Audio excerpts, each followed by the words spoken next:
আমাদের প্রধান লক্ষ্য হচ্ছে স্বাধীনতা। আমরা তো স্বাধীনতাকে আমরা স্বাধীনতার সাথে আমরা কোনো আপোষ করতে পারি। সেই স্বাধীনতার প্রধান পুরুষ হল বঙ্গবন্ধু শেখ মুজিবুর রহমান।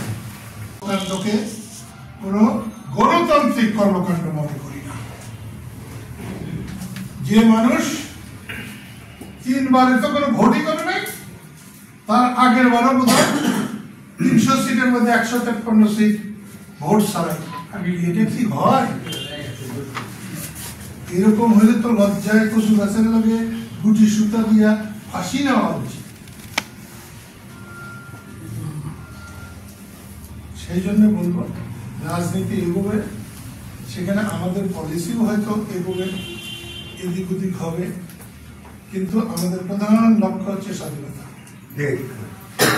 আমরা তো স্বাধীনতাকে আমরা স্বাধীনতার সাথে আমরা কোনো আপোষ করতে পারি। সেই স্বাধীনতার প্রধান পুরুষ হল বঙ্গবন্ধু শেখ মুজিবুর রহমান। আর আমরা তার রাজনীতির কর্মী। আমরা সেখান থেকে এক চুল সরব। আমরা ধর্ম নিরপেক্ষতা থেকে এক চুল সরব না।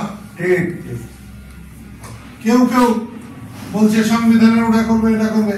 সংবিধান বাচ্চা পোলাপানের রাগ খাতা না, সিরাবাদের নাম দিচ্ছে।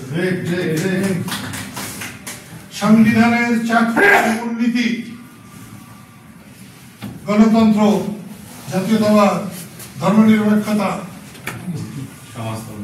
সমাজতন্ত্র, এই 4টা রাষ্ট্রেরও বদল করার ক্ষমতা নাই,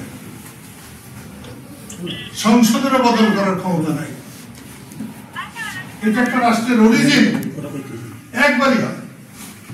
মানুষ একবারই জন্মে, দ্বিতীয়বার জন্মাবার কোন সুযোগ নাই। কেউ কেউ কদিন বলছিলেন দ্বিতীয় স্বাধীনতা। আরে বেটা, তাকে দ্বিতীয় জন্ম হয়?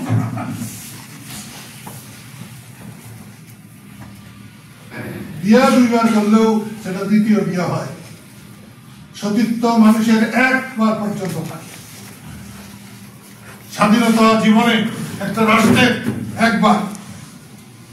তুমি অনেক কিছু করতে পারো, বিপ্লব করো, অদল-বদল করে ফেলতে পারো।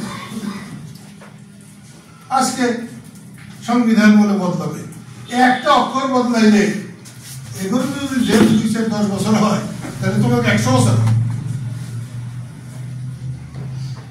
যাই করবে। অধ্যাপক ইউনূস যে অবস্থায় এসছেন, তাকে পরবর্তী সংসদ থেকে প্রত্যেকটার অনুমোদন নিতে হবে। তা না নিলে তার সমস্ত কাজ অবৈধ হবে এবং রাষ্ট্রের সাথে অবৈধ বিধি করে পারা যায় না।